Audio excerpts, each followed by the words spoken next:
You weren't. Oh, wow. Good evening. Welcome to the Moore County Board of Education work session and public hearing for Thursday, September 12th, 2019. We're glad to see you all here. Is there a motion for approving the agenda? So moved. Second. All those in favor say aye. Aye. Any opposed? Motion carried, 7-0. Ms. Caldwell. Please rise for the Pledge of Allegiance. I pledge allegiance to the flag of the United States of America and to the republic for which it stands, one nation, under God, indivisible, with liberty and justice for all.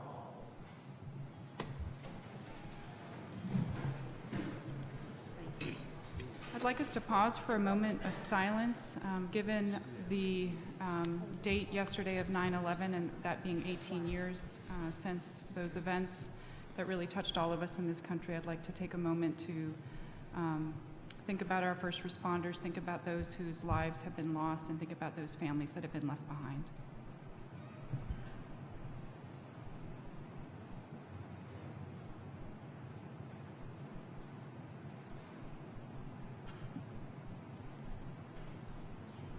Thank you. I appreciate you all being here today. Looking forward to hearing your public comments. But before we get to that, Dr. Grimacy. Yeah, Madam Chair, as is tradition with public hearings on matters of great interest to the community, you start with a brief overview of the plan that is being offered for public comment this evening. And so we've taken that rather significant presentation that was shared with you at your work session, and we've scaled that down to about 12 minutes. And so at this time, I'd like to invite Mr. Barath and Dr. Locklear to just provide us with that 10,000-foot review of the plan that is the subject of everybody's commentary tonight.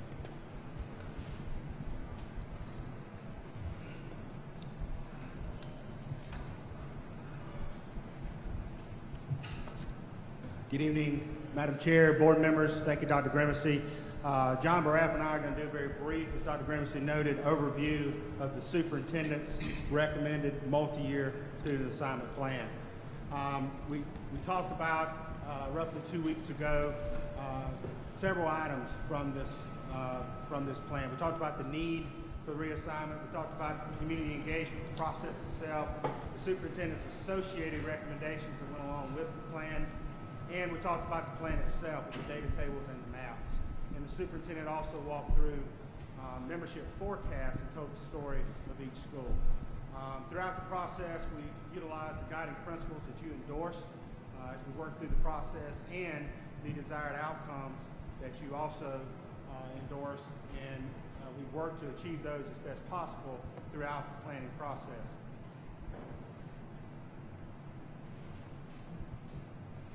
This has been driven by, and my clicker's also not working. Thank you. This has been driven by, go back up one, Laura.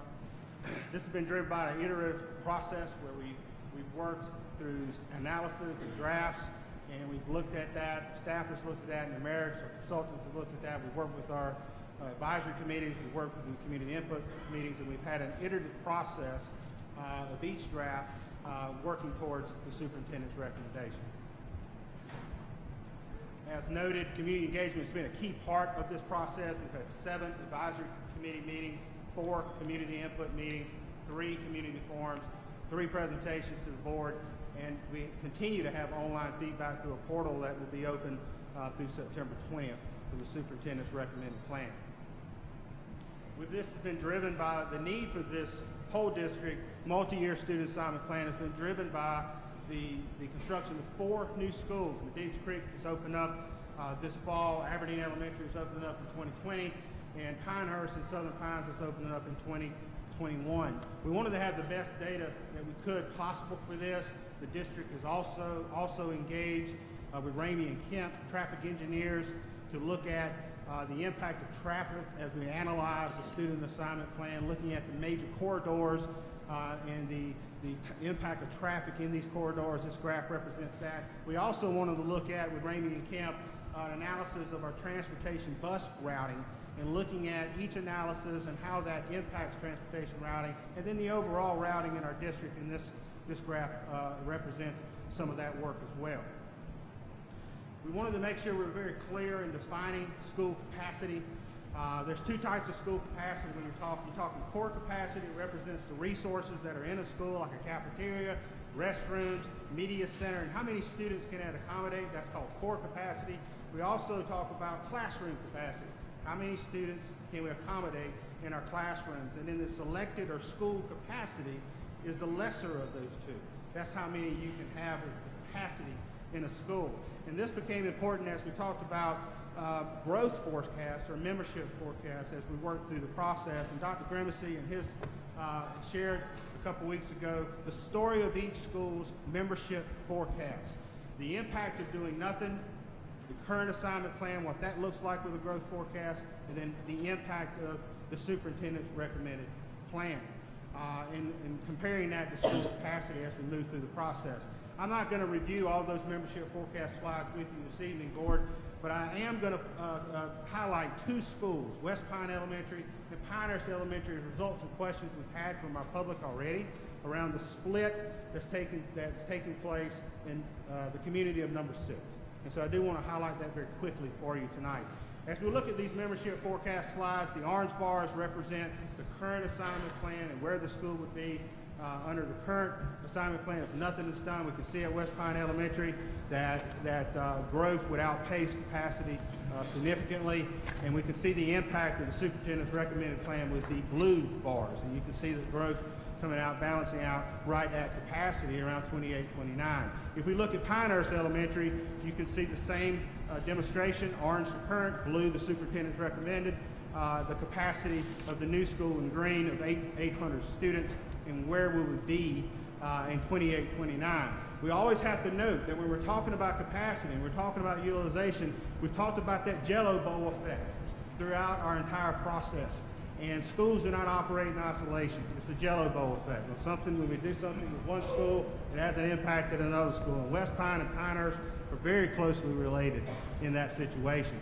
And so as we planning team and through the superintendent's recommended plan, looking the best possible balance, utilization between those two schools, the next slide blows up that split along Juniper Creek Road boundary and shows us the impact of the superintendent's recommended plan on balancing utilization to the best extent possible.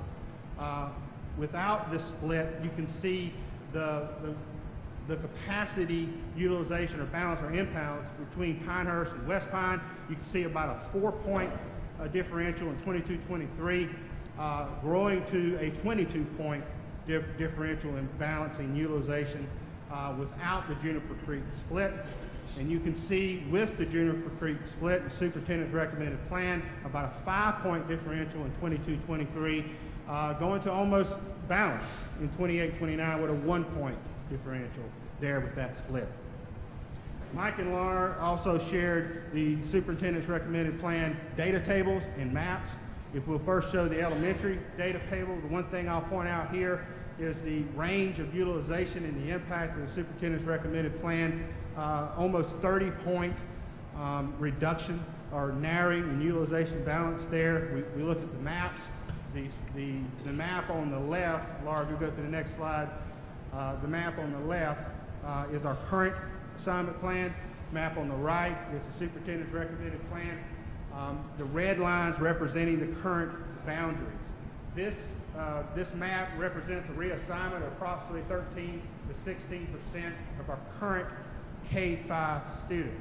If we'll go to our middle school data table, again, pointing out the range of utilization, we have over a 60-point narrowing in balancing utilization with the superintendent's recommended plan. If we'll go to the maps, we'll see the current on the left, we'll see the superintendent's recommendation. On the right, the dark gold is the current boundaries in the superintendent's recommended plan map. And this reassignment represents about a 13 to 20% reassignment of current 6-8 students. We'll go to the high school table. Again, the utilization range, it was narrowed by 10% of the plan. We'll show the maps, Laura. We'll see on the left, again, the current. The right is the superintendent's recommended plan map with the blue lines representing current assignment. And this is a reassignment representative of 1 to 2% of our current 912 students. We also talked about associated recommendations, the implementation timeline. This graph represents that. This graph shows the schools that are impacted in 2021. It has the schools that are sending students and the ones that are receiving. The next slide shows the schools that are impacted in 21-22. And then we also talked about an associated recommendation, the next slide, of allowable transfers under the student assignment plan. The idea of proactive transfers, to transfer ahead of the assignment impact, and the rising grade transfer or terminal grade transfers. And I'm now going to turn it over to John and let him talk about the assignment search function of the plan. John? Thank you, Dr. Locklear. One of the questions that's come up from an operational standpoint is potentially how am I impacted by this recommended plan? And so, Mr. Barath, can you lift up the mic? I'm sorry. Thank you. No offense. I'll start over so everyone can hear. One of the questions that came up operationally was, with the map, the ability to scale down and determine where I fall possibly if I'm along the line of a proposed attendance area change. How do I know if I'm potentially impacted? What schools would I be going to? And so what we did is we worked with a consultant group to put together a query program. In that program, if you enter your house address and street, house number and the street, it will tell you exactly what elementary, what middle, and what high school you could potentially attend under the superintendent's recommended plan.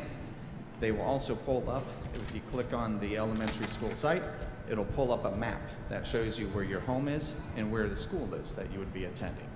So that is ready to go live. It'll be accessed from our home web page tomorrow morning. So anybody can open that link and enter their addresses. So where we are in the timeline of this whole process, you can see there, and it dates back to February. We're now at the bottom of this timeline.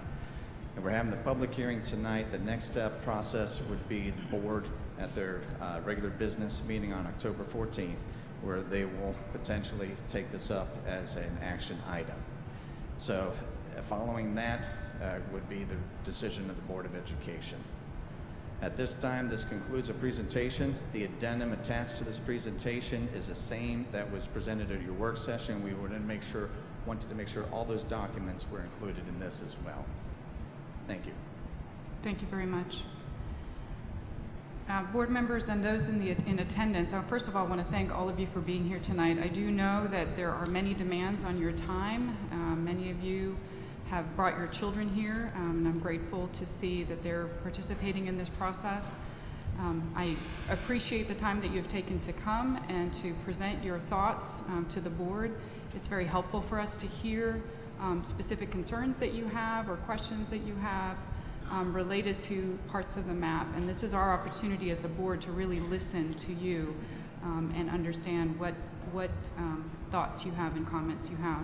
So I'm going to ask Vice Chair Carter to, one other thing I will say is we have over 25 people signed up to speak. We'll probably take a break somewhere in the middle. We'll kind of judge that as we go through. And I hope that one break will be enough. The purpose of this public hearing is to solicit feedback from members of the public on the proposed superintendent's recommended multi-year student assignment plan for Moore County schools. All comments must be directed to that topic. Speakers who wish to address other matters are encouraged to attend the regular public comment period at any of the board's regular monthly meetings. The board's meeting schedule may be accessed online at the Moore County Schools website. Only speakers who have signed up and are present may speak. That makes sense. Please, if you're not here, please don't speak.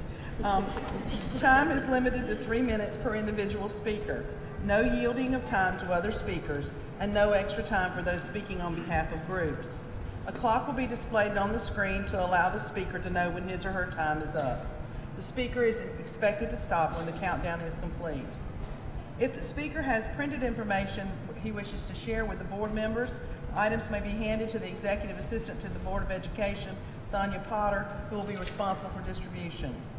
All comments must be respectful and civil for ordinary rules of order and decorum. By policy, the board will not respond to speakers during the meeting.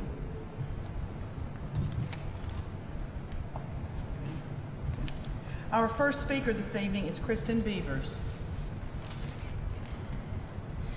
Good evening. I just want to start by saying thank you for the continued work that you guys are doing, the board and the staff, in this process, but as well as everything else that is going on currently within our county. I know this process has not been easy for everyone that's been involved, from board members to committee members like myself to parents and community members. It was a hard task for myself as a parent advisory committee member. So I know what you guys are going through is probably a little bit tougher than what we went through. So I applaud you for your efforts with that. Personally, I was a little shocked at part of the recommendation because it affected me. Up until this point, our property had not been affected through all the drafts and whatnot. So I was a little shocked by that because now we're being moved from Cameron to Farm Life. It's upsetting just because we've established a relationship, but it's okay. I'm not upset. You know, I know it's what needs to happen. But I will, as a parent, I will continue being a positive role model for my child in that transition and, you know, show her that it's okay. And I'm a firm believer that all schools within our county are amazing. The staff that we have, the teachers, the support staff. I have yet to find one that I don't find personally adequate, and I've been in contact with a lot of different ones, even though I only have one child in one school. So next year is a new year. Many kids will go to new schools, many families will begin building new relationships at these schools, and many new memories will be made. As parents and community members, I feel that we set that precedence, whether those are going to be good memories or bad memories for our children. Thank you. Thank you. Catherine Chow. Good evening, Board of Education, ladies and gentlemen. I want to start out by thanking you for your willingness to keep an open and visible process. I support the Moore County Board of Education. All Moore County schools are great, and it is the parents and the community who make them great. The kids at McDeeds Creek are thriving, the school that just recently opened. We're grateful and look forward to their promising future due to their strong start in Moore County Public Schools. The $450,000 cost to Moore County schools to extend the water and sewer line was known well beforehand. That was not new information. Anyone who says that they think this is something that was just sprung upon the community has obviously not been paying attention. This was laid out well beforehand.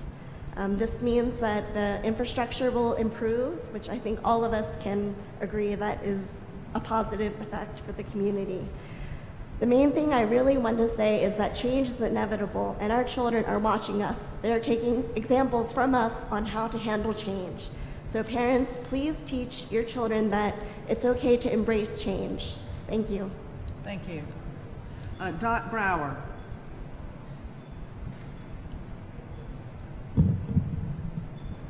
Good evening. Usually when I am faced with a difficult decision, I look at the wants and the needs that I have. It's apparent that you looked at the needs of the children to be in safer, less crowded schools, to have a positive impact on the communities around those schools, to have an involved community as you have done in this whole process, and I too appreciate that. The persons in my community who I have explained this process to are very supportive of the work that you have done and the work that we will do going forward in transitioning students to their schools, wherever those schools may be. Our mantra is, make it work, and we will make it work for the best interests of the children. We know that the opportunities that they will have either in their current or new environments will be the very best that we can give them. And when they leave us, they will know that they have been well prepared and they are ready for their future. Thank you. Thank you. Tessie Taylor.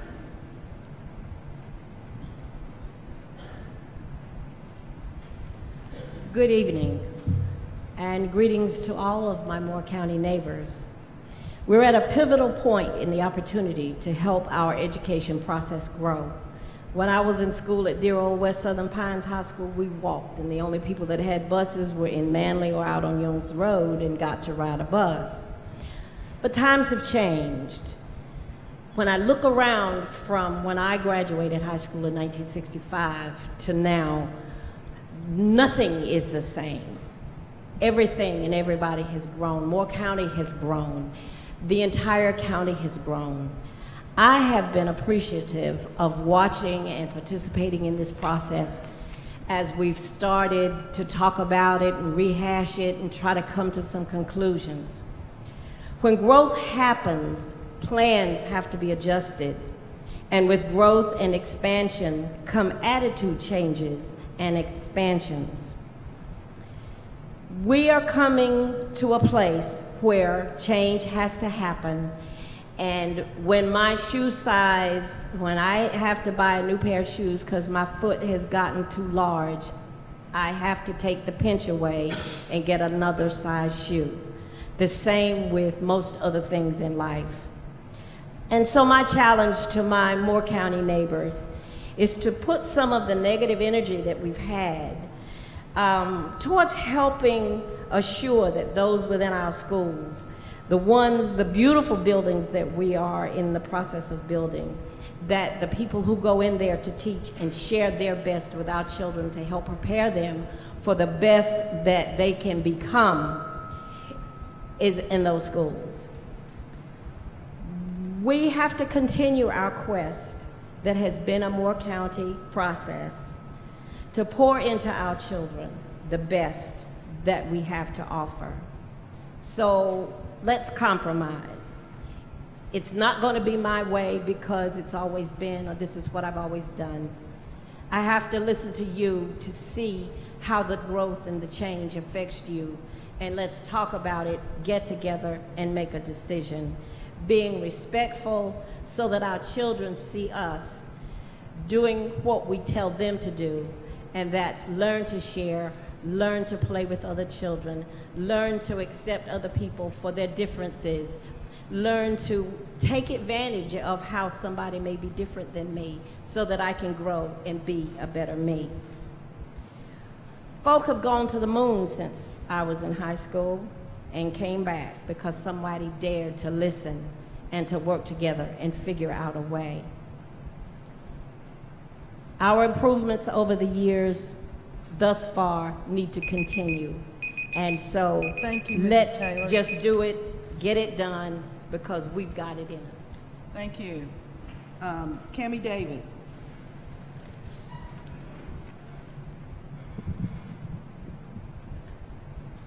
As a military family here, we live our life at the mercy of the Department of Defense. They let us know where we're going to live and how long we will be there. This is not a complaint. We love the life that we've made for ourselves in this community. As a mother that's raising a military child, the number one question asked when we find out it's time to move is what is the best school district at where we will be living? And then the research process begins for the schools in the neighborhoods. So when it came time to find a home here, we selected only neighborhoods within Pinehurst that were located within the districts for the schools we wanted based on the performance of those schools. This was my choice and one of the few choices I get to make for my child as a military dependent. Your redistricting process takes away the choices that I and other families have made for our children's education. I am certain that throughout the evening we will also hear from other military families that purchased in other areas of the county for other reasons that they weren't as concerned about the grades of the school district and that their children are resilient and they are happy with their choices. That was their choice, just like I had my choice to make, and I was happy with mine until this process started. At your last board meeting, I spoke about the lack of openness, especially with those that were opposed to your plans, and how I felt that our questions and concerns were not being answered. I asked that we have an actual hearing with questions and answers so that we could hear your direct responses to our comments, such as mine and other questions that have been asked, but again, the open process was denied. I am now left with only one outlet in my quest for answers, which is what I call the power of the purse.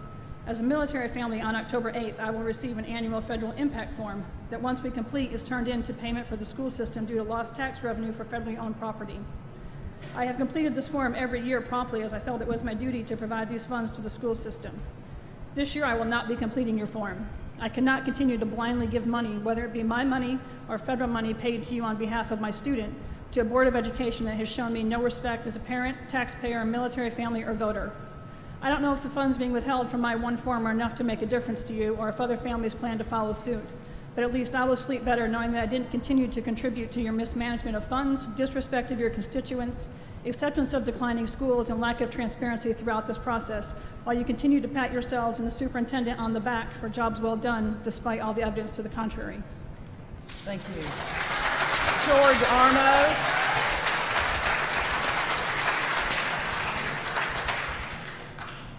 Please hold applause so that the speaker will be able to hear their names. Okay, good evening. Tonight I'd like to speak about the 5th grade class currently at the Pinehurst Elementary School in Racy Wicker Park. Sir, can you just say your name? I'm sorry, I missed it. George Arno, A-R-N-O. From their 4th grade to 7th grade, they have the potential to be in 4 different locations. Dr. Grimacy in a January edition of the pilot stated that children should not be moved more than once and that multiple moves create instability for them. All of these kids in the 5th grade will move at least 3 times during this process. Some will move 4, from the former Pinehurst Elementary School on Dundee Road to a trailer park in Racy Wicker Park, 6th grade at West Pine, and then some will move 7th grade to Southern Middle. Moving to a temporary school is a huge move for these students. From new drop-off and pickup points, used trailers for classrooms, outside hallways, no real gym, no auditorium, or a substantial outdoor play area. These are children, not adults. This is traumatic to them. It's a real move. For older people, it may not be, but for children, it's a real move. Then they go to West Pine for 6th grade, and some of them will move again to go to the Southern Middle for the 7th grade. These students should not bear the brunt of 3 moves in 3 years just to carry out the superintendent's real agenda of creating more demographically balanced schools. At Monday's meeting, I was talking a little bit about some of the studies that were done in the superintendent's recommendation. One of those is the times around the traffic circle. It's hard to understand all the information in there, and I'm not challenging the persons or the company to put the survey together. What I am concerned about is the way that it was presented. I believe the traffic circle times are an hourly average between 7 and 8 a.m., or 8 and 9 a.m., whatever one of those is. Realistically, if you did a study and you looked at every 3 or 5 minute intervals, you would see many variations to those numbers. It's not equal at all at 2.5 or 3 minutes what it showed, but some would be 3 or 4 times that. So I urge you to look at those studies, look deeper than what was just presented, look at the backup information, and that's all I have. Thank you. Thank you. Jason Blackburn.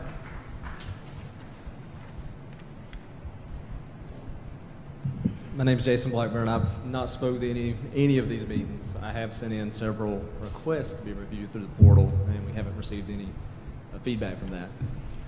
I believe it's most appropriate. I appreciate the fact that we had the 9/11 remembrance. Today is 9/12.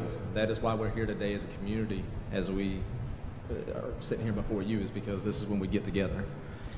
My family currently lives at Coles Mill Road. If you look at that drawing, from the beginning of the point in time, that does not follow any road.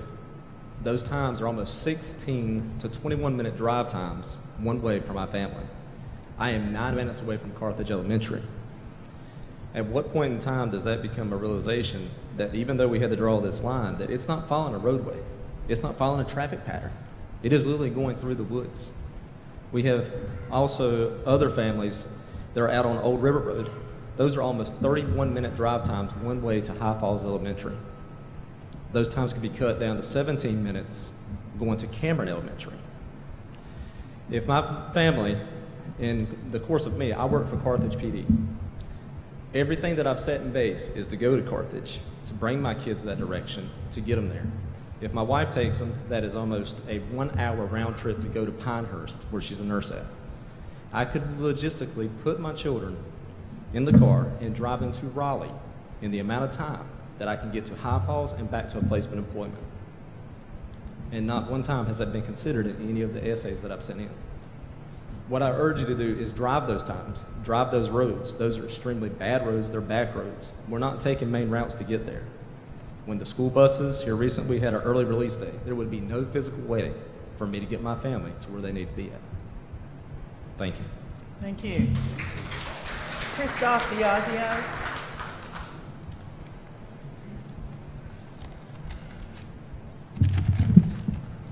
Hi, I'm Christoph Diazio. I'm a pediatrician at Sandals Pediatrics, and I've been here for the last 18 years. Over that time period, I've been involved in watching education and what's going on in our county, and have been part of the growth that's happened in this county. There is no way to make a redistricting process go well. This is like winning a land war in Asia, okay? This is just a hard thing to do. And there's no way that anyone can be happy as we change things and people bought homes and made real estate decisions that are hard to undo based on wanting to go to a certain school. The context that I can put around that as a pediatrician who's been here for 18 years, I have taken care of the kids who go to all these schools, and all of them have parents who want their children to do well. As we're making these realignments, we're moving the neighbors of the kids in your neighborhood to those schools. So I hope that will create some comfort. There are lots of issues related to the schools, and if all these folks had come along, or the folks that are upset about it had been here at the county commissioner meetings over the last 18 years that I've gone to, there were multiple meetings I attended where we begged money to build schools, to get out ahead of this.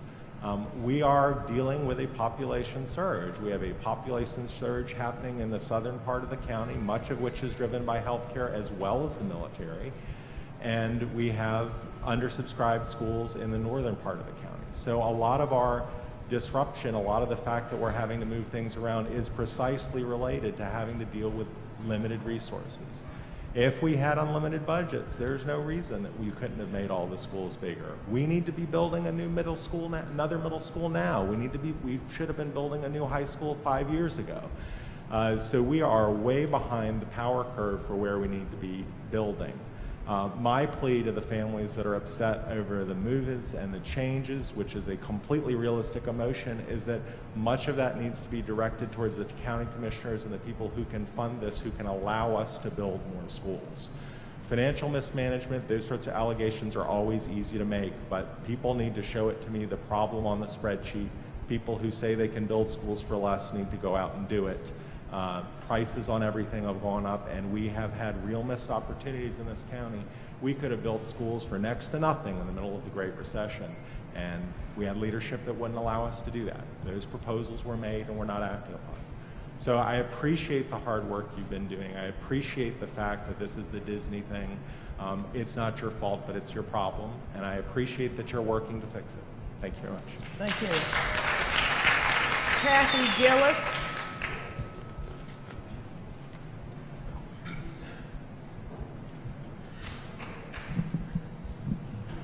Good evening, I'm Kathy Gillis. And I don't have my own children that's going to school, but my grandchildren go to West End Elementary. My daughters went to West End Elementary. And when I told my grandbabies they may be going to another school that's like an hour away, where it takes only 7 to 8 minutes to get them to school, they cried. They're doing so good at West End Elementary. The teachers there are awesome. Principal, everybody's good there. They need to stay where they're comfortable. Don't take them away to somewhere else where we don't know how they're going to do. But we can be at this school in no time to take care of them, to make sure things is going right. When you're taking them all the way to Robbins, that's a long way for us that we live in Eagle Springs. That's all I have to say. Thank you. Brian Numeric. Maybe you gotta repeat the name. Yeah, we can't. Brian Numeric. Numeric. Ladies and gentlemen of the board, good evening and thank you for providing a forum for concerned taxpayers to speak publicly and on the record regarding our concerns and issues. I have a senior here at UPHS and an 8th grader at New Century Middle School. I also have 2 grandchildren living in Moore County that will enter the public school system over the next few years, unless their pawpaw finds a way to pay for putting them in private school. Many parents are concerned that this redistricting process did not seem to consider one of the fundamental building blocks of childhood growth and development, that of establishing and maintaining friendships and relationships with child peers. Many studies identify this as a key factor in healthy, well-adjusted children. It seems obvious to me that a child changing schools multiple times, from kindergarten through high school, first through redistricting and then through a convoluted new feeder pattern, is detrimental to the children in this county. In this proposed redistricting plan, many of the students will transition from elementary to middle to high school under a feeder system not devised to keep kids from the same community or the same neighborhood together in some cases. Each transition will most likely result in leaving established friends behind and having to make new friends at the next school. And it has been implied several times that we could possibly have to redistrict yet again in just a few years. It seems like this board and this administration have placed far greater emphasis on socioeconomic demographics, some would call it social engineering, than on ensuring that redistricting to the greatest extent possible does not contribute to the challenges of our kids' healthy growth and development.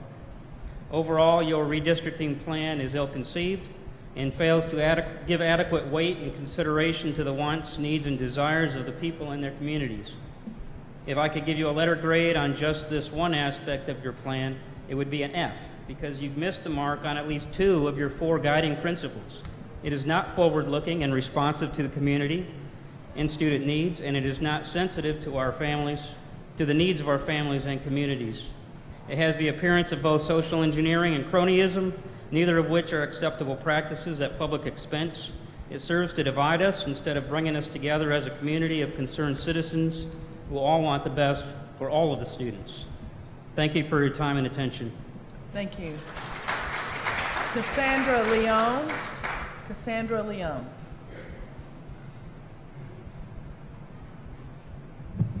Good evening.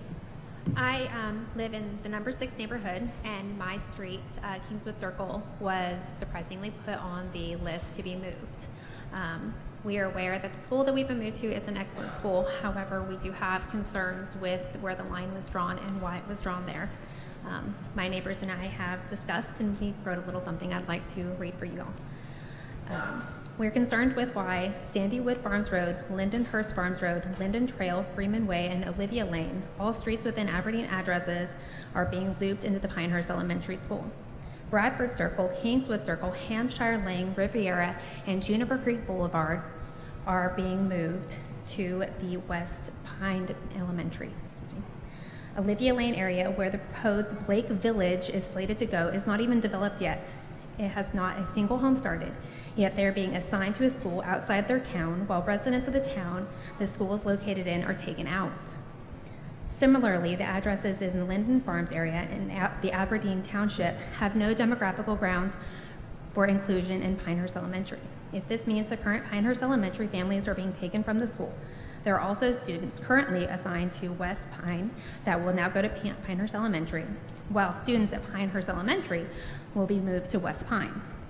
Doing this doesn't rectify the overcrowding and enrollment numbers. That is supposed to be the intention. The goal should be to keep as many of our kids at their current school assignments as possible, not to cherry pick around the areas to swap. Moving between schools has been proven detrimental to the continuity of students' education. This is even more important in elementary school age students, for whom change is often difficult. That difficulty will compound further the students at Pinehurst number 6 who are taken out of the school that they know, while the remaining 75 to 80% of the neighborhood still attends Pinehurst Elementary School. To cut off a section of the large neighborhood, all of which is 6 to 8 minutes from Pinehurst Elementary, and sending to different schools about 3 times as far the drive with increased traffic, is egregious, especially in the long term, not to mention how illogistical it is to send 2 school buses to the same neighborhood for 2 different schools. Logistically, this doesn't make sense, nor is it in the best interests of the children involved. Thank you so much for your guys' time. Thank you. Michael Jones. Michael Jones.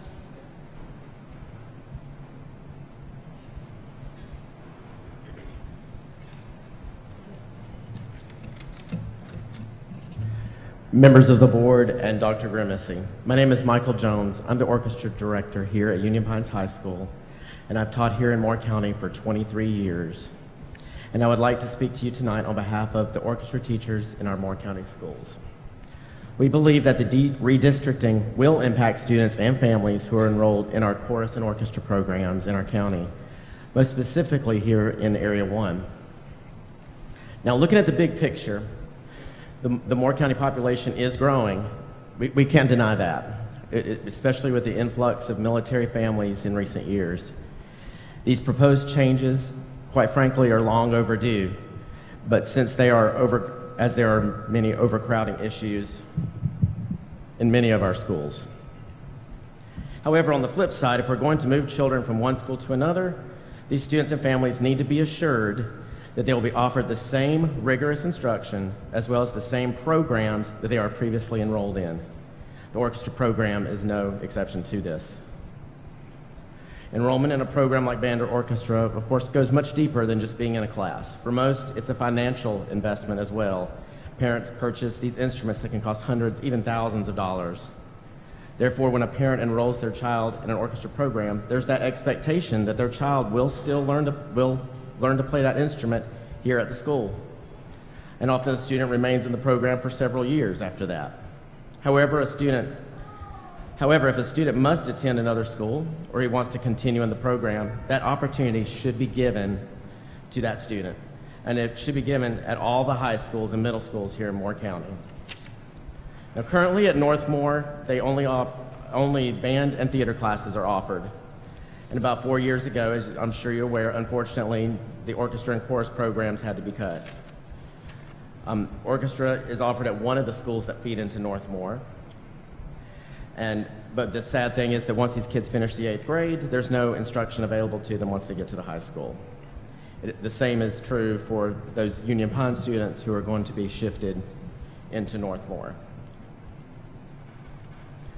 Now, with all that said, we owe it to the students and families of Moore County, especially to those who have been shifted to provide program equity in all 3 of our attendance districts. To provide this equity, one of the changes that will need to happen is to reinstate the orchestra program at Northmore High School, as well as the feeder schools of Area 2. By giving students continuity of a program that is so meaningful to them, we will have done our part to engage and inspire, and the students will yet have another means to succeed. Thank you. Thank you. Please hold your applause. Cal Castleberry.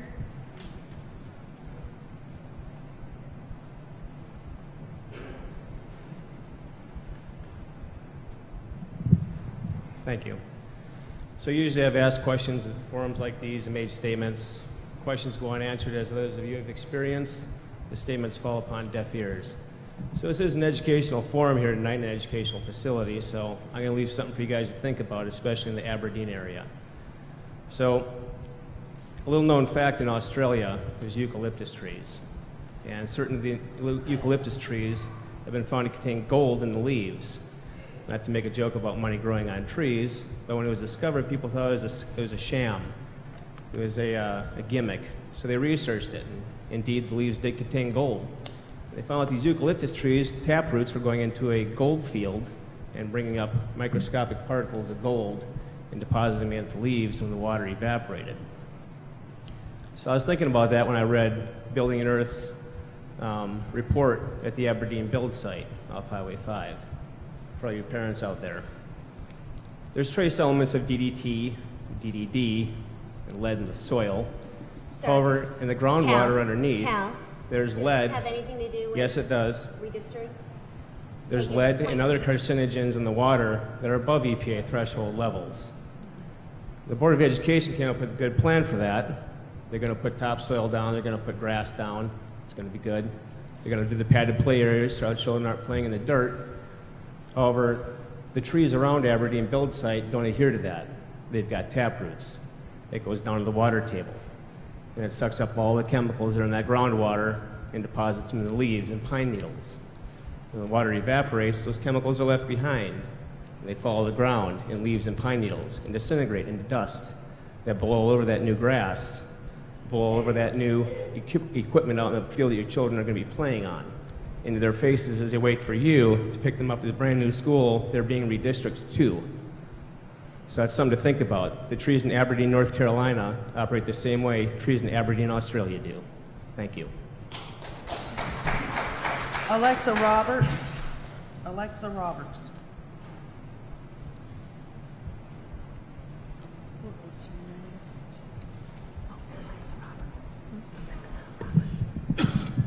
Good evening, ladies and gentlemen of the board, Moore County neighbors. Thank you for hosting another opportunity for the public to provide feedback on this redistricting plan. I'm here tonight because I have lived through phase 1 of this redistricting plan. Redistricting isn't new in Moore County. We've been working on it for several years. I have a student in a school. We chose our house based on the school. We were redistricted, and we are still alive and thriving. So thank you for giving us the opportunity to do so. I would like to just briefly address some of the comments being made. I know that some of my military friends are concerned about filling out military funding, the connected forms, and I would encourage you to please not do that. The only children you're hurting are your own. Those monies are provided to provide services to your children in those schools. Should you fail to report your child, there may not be enough funding for your child to be taken out for those special lunches with those military counselors that come to your schools to help your children adjust to all of the moves that you subject your children to as part of the military. Not that it's a bad thing at all. I am not a military child. I changed schools every year for a very long time, and I'm still here. Redistricting in our county and our communities is so necessary to ensure that we are not trying to provide educational services to 200 more children than a school was designed to serve. Is this plan perfect? No, it is not. What is? The best that we can do is provide a great example to all of our children to ensure that they understand that in life there are challenges. I have a child who is here with me tonight. She asked if she could speak. She wrote her speech. I did not provide her any guidance whatsoever. So she's next on the list. May I just turn the mic over to her? Certainly. Next up, Ella Roberts. Hold on. Let's start. Oh, wait, we got to start the timer again. Hi, my name is Ella Roberts, and I am a 3rd grader at McDeeds Creek Elementary School. When I first found out that I was switching schools, I was scared, but personally, I realized that I wasn't doing anything new. I was just going to school. I'm here because I feel that my feelings and what I have to say is important. I help my mom with the school bonds, and here's what I want to say. I want to say that I think switching schools was a great idea because it is a good idea because everyone, especially children, will have challenges in their life. So it was a challenge for me especially, and for many others. I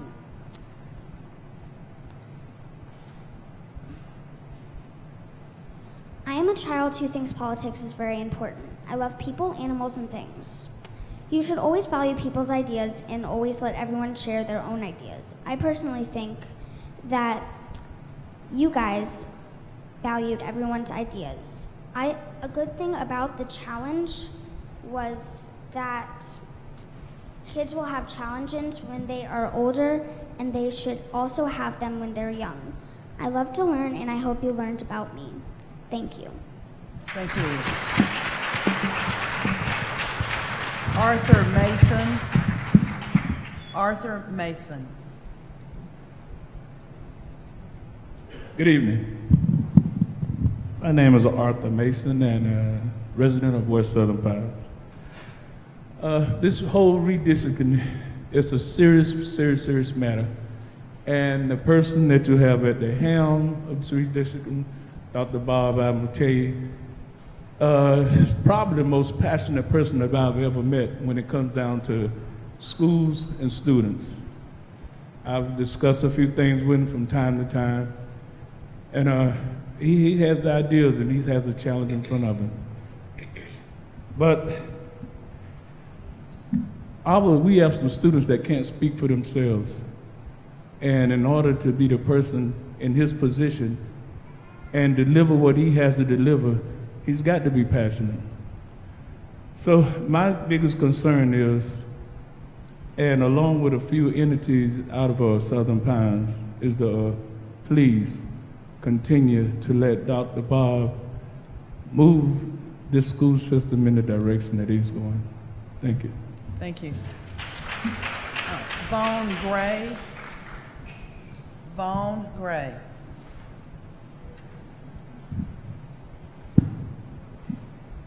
Hello, my name is Vaughn Gray, and I'm a 5th grader at West Pine Elementary School. I'm 10 years old, and I have moved 4 times in my life. When we found out my dad's job would bring us to Fort Bragg and we'd be able to stay here for at least a few years, we were all very excited. My parents bought a house in Pinehurst so that we could go to West Pine Elementary and West Pine Middle. With Dr. Bob's plan, we will now have to move schools again without actually moving houses. I'll have to attend 3 schools in 3 years. Exactly what we thought we were getting away from. We live in the Lake Pinehurst neighborhood, and with Dr. Bob's proposed plan, our neighborhood will change to Pinehurst Elementary and then the Southern Middle. But we are the only neighborhood having to do this. Why is this? There are maybe 10 kids in my grade that live in my neighborhood, so I have to go to Southern Middle knowing maybe 10 people. I'm so sad to be leaving some of the only friends I've ever known. I get good grades, and I feel like I'm being punished for being a great student. I was even on one of the Odyssey of the Mind teams that competed in the World Finals in Michigan last year. But now I'm the only team member on my team forced to leave the school. Please keep the Lake Pinehurst neighborhood at West Pine Elementary and West Pine Middle, or at least send more than just our neighborhood, the Southern Middle, from Pinehurst Elementary School. Why are you punishing us? Please take a look at the map again and see how you can fix this. Thank you.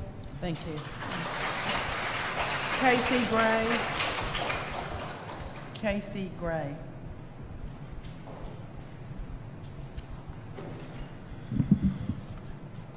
Hello, my name is Casey Gray. I have a 1st, a 3rd, and a 5th grader at West Pine Elementary.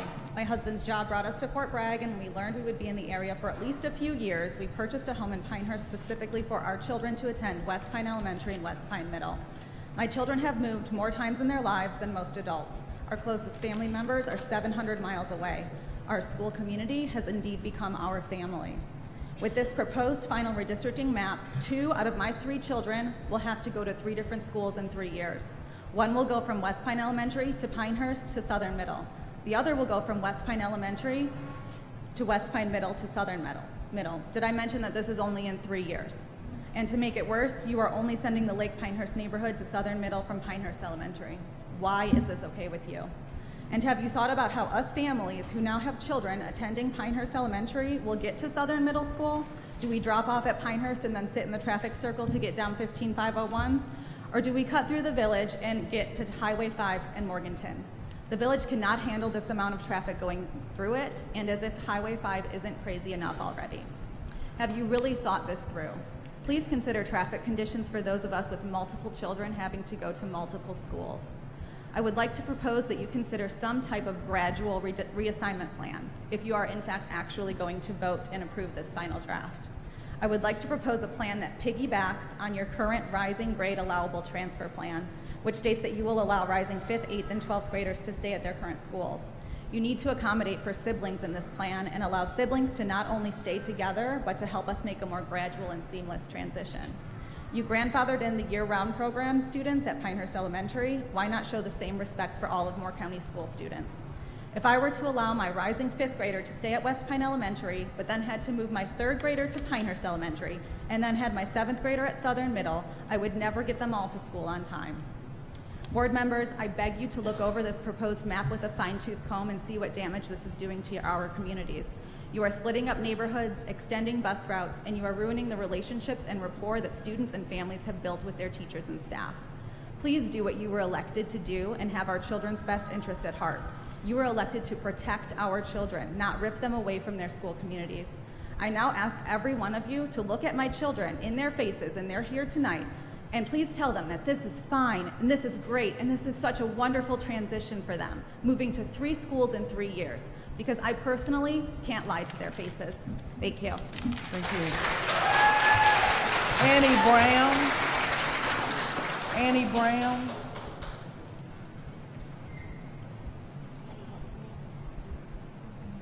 Annie Brown. They didn't hear me. Okay? I come here tonight as a parent of 2 school-age children that I and my husband work very hard to provide for, like many other parents do across this county. We work long, hard hours and sacrifice time with them in order to provide what we think is best. We invested our hard-earned money in our new home, in our now home, in the Pinehurst Elementary School District many years ago based on what we felt would be best suited for our family, our jobs, and our future. I'm not saying this is right or wrong, but it's just what we did. Years later, we were reassigned to West Pine Elementary, so we have already gone through and had to endure the upheaval of children to a completely new school. Reassigning the Lake Pinehurst area to Southern Middle versus keeping them at West Pine Middle does not make any sense. It is not as logical as assigning other areas. Your traffic study shows it would be more logical for the Lake area to continue at West Pine Middle than sending them to Southern Middle. We would be contributing to the horrific traffic on the 1 lane each way on Highway 5, which they've been promising to redo since I moved here 20 years ago, folks, okay? And I don't see it happening anytime soon, versus us taking 4 minutes to get onto Highway 211, which is 2 lanes each way. I'm asking the board to reconsider this recommendation and see it for what it really is. It is not about overcrowding like Dr. Grimacy keeps saying over and over in hopes that we believe it. Their own numbers prove it. Whether we redistrict it or not, these middle schools will be overcrowded. The truth is, it's about a failing administration, an administration that continues to fail not just parents and taxpayers, but most of all, our children. You're telling me to send my child from a B school to a D school with the notion that it will come up to a C. Well, Dr. Bob and the board, I'm not okay with mediocrity. I want better for my children, as do many other parents here. I have higher expectations of my children and all children in this county, and so should you. The responsibility starts at the top, and that's you. You're responsible for the low grades. I've seen the improvement plans for Southern Middle School, and they have not achieved every task in every category. These children are not here to do your job. It is your responsibility. That falls on you. The reassignment is not improving the education of our children, it's just making it look better on paper. Moore County gives the public education system 50% of that budget, of our budget, 10 to 20% more than any other county in this state. And you continue to ask for more and more money. When is it enough? When do we see progress with these grades? These children are graduating, half of them illiterate. You should think about that. This is our future. Thank you. Lisa Cowell. Lisa Cowell. I'm sorry. The folks up here can't hear me.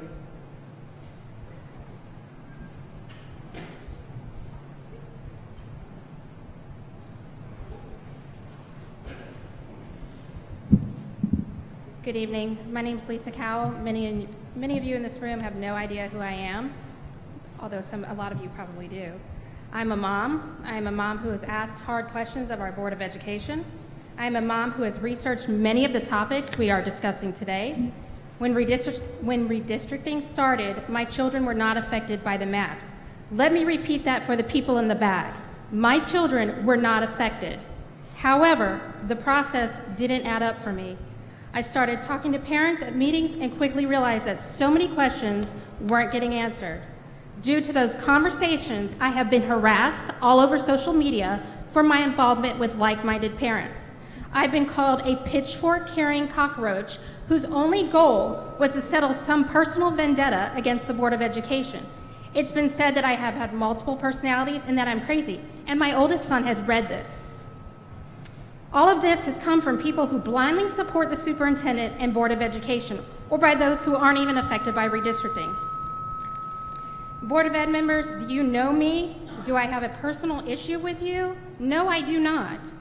Please know, though, that the unfounded insults and attempts to intimidate me have left me undeterred. I will continue to ask the questions until I am satisfied with your answers. Questions like, why was the original master facility plan changed? Changing the master facility plan has only been beneficial to Sandhills Farm Life, which I agree was severely overcrowded.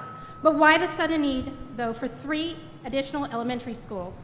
The middle schools and the high schools are overcrowded, and none of the drafts alleviate the overcrowding.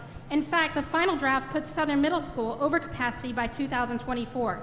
If left alone, Southern Middle School would not be over capacity until well after 2028. Why are we moving children out of West Pine Elementary just to move other students back in if the real issue is overcrowding? Why is Pinehurst Lake always being used? We were kicked out of Pinehurst Elementary School and told to make West Pine Elementary our home, and we did, and we are proud Wildcats. But now you're telling us that we don't belong in West Pine Elementary School. Why are we taking into account kids that don't even exist, such as those that are in Blake Village and Martin Development? Why was a traffic study done during the summer and not during the school year? Why are we spending taxpayer money on things like sewer agreements that seem to be beneficial to developers and not our students? My last question is for you, Ms. Miller. You've heard what's been said about Southern Middle School.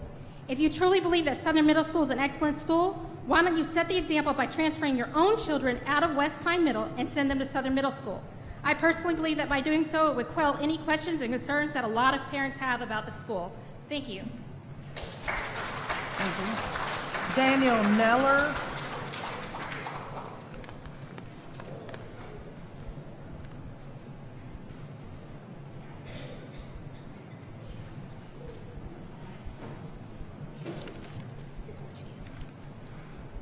Hello, my name is Daniel Neller. I want to thank you for your service to our community and also to our children. I think you have a very difficult situation. You're trying to make an optimal decision with limited resources. I think that you want our kids to thrive, and I think you also want to keep your constituents happy. I think all of us recognize that, or I hope all of us do. But it seems like there are a lot of complaints that I hear that I share as well. And it seems like this could also be solved for most of the parents that are here that are concerned if just a more reasonable approach were taken rather than cutting everybody off right now. And also maybe a little bit more transparency, because it's not really clear as to what went into redistricting, or not everything that went into redistricting.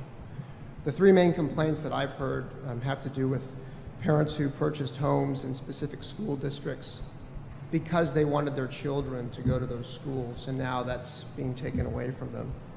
The next one has to do with the socio-emotional stability of their kids. Having to move multiple times across just a few years is going to be a little bit challenging. And also I'm hearing complaints about the commute and how that's going to affect especially parents who have multiple kids in these schools. It seems like a grandfathering clause for all the parents who are already living in these homes. It seems like that would pretty much quell those concerns.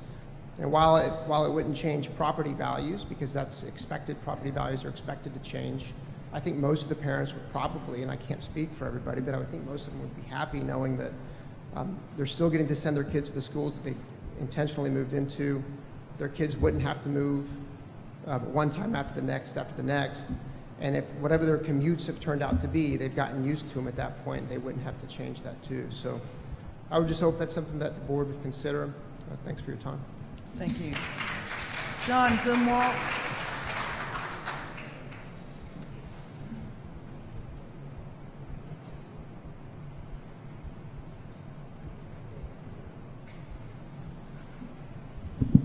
Hello, I'm John Zumwalt, and I want to say first, welcome to Mr. Weaver. I've never talked to you before.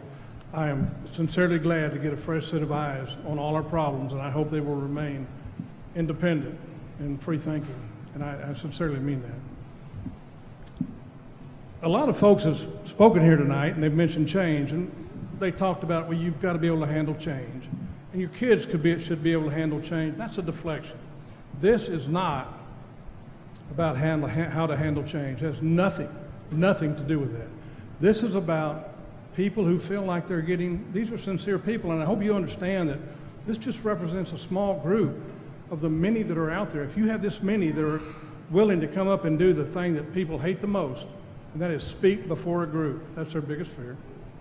they're willing to do that. They're sincere and they represent a huge audience. I want to tell you, I don't know how much you guys paid for those consultants.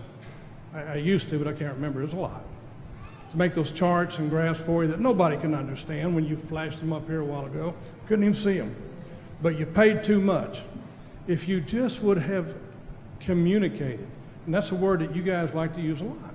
If you just would have communicated with parents, if you started this whole process and allowed parents to truly communicate with you and talk, and then you talk and let them talk, but you've never done that. You've never done that. You've taken cards, you've cut people off. You tried to cut a guy off a while ago who wanted to talk about a school I won't even go into it, but it's part of redistricting because people will have to go to that. You guys, one lady, very sincerely, talked about wasting money. You waste money. I would like to invite you, as I have done many times, and I'm supposed to go through Catherine Murphy to talk to you. Isn't that something? Isn't that something? I would like to invite you again to come on the radio and let's discuss this. We'll bring on a parent. I don't know why you won't do it. I don't know why Dr. Bob won't come on because I've got many accusations I've made. The whole thing about redistricting is your lack of communication from the very start to the very beginning with parents. Had you done that, you wouldn't be in the fix you're in now, and you are in a fix. Let me end by saying, please, please, please don't vote yes tonight. It's your history that anytime you bring something up and people come up and speak against it, then you unanimously vote on whatever Dr. Bob wanted you to vote on. And by the way, thanks for cutting her off when she tried to cut off the other speaker. Thank you. I hope you all have a good night. Thank you.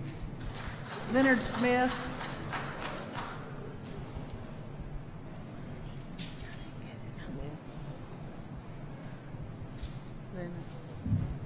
My name is Leonard Smith, and Ms. Thompson, I knew you because I went to school with you.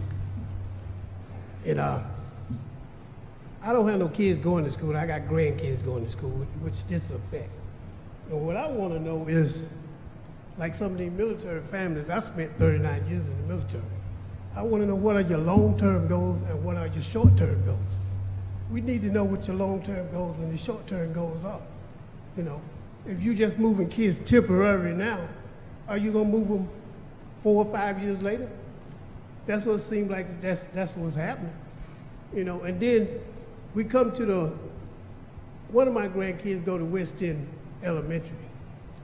Now they're saying that he would have to leave West End Elementary because they are sending 2 gated area kids to that school. That's where they're gonna go. Everybody else, the way it seems like in the papers, have to go somewhere else. So now you're making this elementary school a private school for the gated area. Why is that? And it's been paid for by the public. Why? And the high schools, you said they can go to the high school if they already there. No, what grade is that? Is it like the level of 12 or the 9th through the 12th? Are they authorized to go there still? Or do they have to go where they are a district at? I live in Eagle Springs. And when I was going to high school, I was supposed to have went to Pinecrest. Instead of going to Pinecrest, they bused me to Norfolk. So I know what it's like to be bused from one school to another school. You don't know how much animosity you have between kids when you send them from one school to the next school. Because now everybody's trying to show territory. No, they're trying to say, no, especially when you go to another school, especially high school kids, you know, they say, well, this is our territory. You're not coming in here, moving us out of our territory, taking over. That's one thing that's got to be looked at. You know, you don't want that going on. You know, it's kind of like gang affiliation like stuff, which is, we got it in somebody's school, but I hope we don't have it in our schools. And I hope we look at that. You know, but other than that, you know, like I said, you need to really put out there your long-term and your short-term goals. Let us know how you working this in. But like I said, I spent 39 years in the military. And as a leader, that was one of the things we had to plan, the long-term goals and the short-term goals, you know, and put it out there to our soldiers so they know what to look for. Thank you. Holly Cohn? She's not going to, are you Aaron? Aaron Cohn? Yes, ma'am. First of all, I want to say thank you for your hard work, understanding it's a hard deal to reorganize the school district. One of our concerns was the school district or the boundary line for Pinehurst Elementary being drawn in Village Acres. It seems to be that it's on Longleaf Drive West instead of being on Murdocksville Road, which with it being drawn on Longleaf Drive West, it splits only 75 homes out of all the Village Acres to be redistricted to West Pine, which out of those 75 homes, approximately only 6 families have elementary age school kids in those homes. So we're just a little confused why those 6 families are having to be redistricted. Part of the reason our concern is because all my son's friends are in Village Acres. So what that means is he sadly is, he'll have to make new friends in 2 years. So we're just a little concerned why it can't be Murdocksville Road. It's a natural line. On the other side of that is Lowe's Grocery Store. There's no homes. So it doesn't seem to make sense that you would draw it right on Longleaf Drive West. That's it. Thank you. Thank you. All right, that concludes the speakers who have signed up to speak for tonight's public hearing. Thank you very much. The last item on our agenda is board comments. Are there any comments? I'm looking at you, Ms. Thompson. Let me start down there. I just appreciate everyone taking their time and efforts to come out and voice your concerns and your opinion. Greatly appreciated. I know everyone is very busy, but it helps to hear your issues, your concern. So thank you once again for taking the time to come out this evening. Yeah, and I would add too, if you could shoot an email for the ones that have talked, if you can just shoot us an email with if you have something that you've written. This helps us with the addresses that you've given us. It will help with the mapping and for us to kind of look at that as well. Should we email you or Captain Murphy? Because we've been told not to email anyone. You can email me. So we can email you directly? Yes, ma'am. And I also have, there were addresses requested on this sheet, so if you want to come up and fill that out, that would take care of that as well. Mr. Weaver, do you have any comments? Is this on? Yeah. Okay. Yeah, I too want to thank the speakers that came here this evening to share their comments and concerns.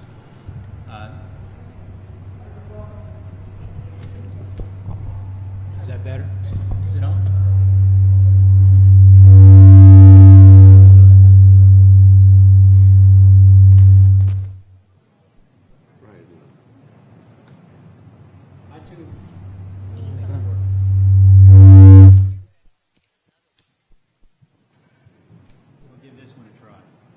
Is this better? Yeah. I want to thank the speakers that came here this evening to share their comments and concerns.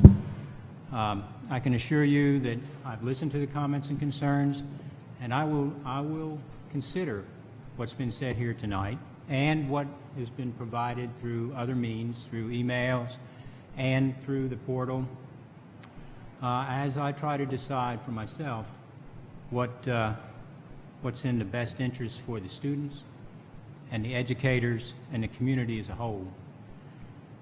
We're investing a lot to ensure our students have a safe and quality learning environment. And that has led us now to the issue of redistricting.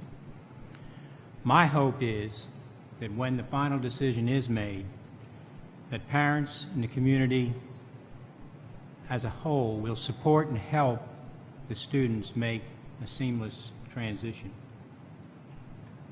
That's all I got to say.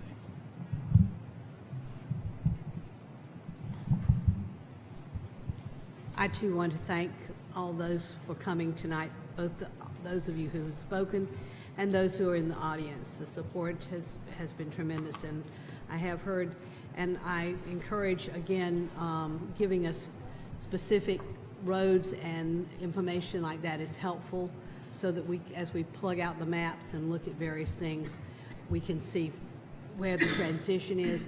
It's not that we can necessarily make the changes that you're looking for, but it will give us some help when we look at the density maps and that sort of thing too. So thank you. I have no comment. Just a quick one, in that I know that Mr. Smith spoke about long-term planning and where would we go with this. Well, one of the things we've had to face here within the board as we looked at redistricting is the fact that it's been put off a long time. Districts were drawn prior to 2006 when we opened Cranes Creek Elementary, or middle school it is, quite some time ago. Lines have not changed since then. This is something that is so difficult, no board wants to tackle it. So it has been really a major endeavor for us to look across the whole county to see just what would be the best changes for all of our students. I would urge whatever board comes behind to not kick it down the road, to set a goal of, say, every 5 years of looking at districts and realizing that school populations and the places people want to live change very quickly. If we had known that we would have base realignment, bringing dozens and dozens of military families to our community, a real benefit to our community, then we might have had a previous board do a little better planning at that point as well. So this is something that needs to be done on a regular basis. It could be that the evaluation would go through and no changes would be made 5 years from now. But it could be that 5 years from now, there will still need to be updates to plans. But if you look at the graphs that were shown, and I know they were very difficult to see because we did those very quickly, they are available online in the school website. The meeting from this past Monday, or the work session, I'm sorry, a Monday week ago, included all of those graphs so you can look at them at home at your leisure. But it shows you out to 2028 just what we anticipate the populations being and how great thought is already being put into the needs that we will face at that time. Please bear with us. We are still fine-tuning the projects that are underway, and we truly do want to make the decisions that will benefit the greatest number of our students. Thank you. The last thing that I will say is, again, just to reiterate my thanks for all of you for showing up. It is very helpful for us to hear specific questions and issues that you have and concerns, and so I'm grateful for you being here. Thank you for coming, taking the time, and at this point, is there a motion to close? So moved. Second. All those in favor say aye. Aye. Motion carries. Any opposed? No. Motion carries.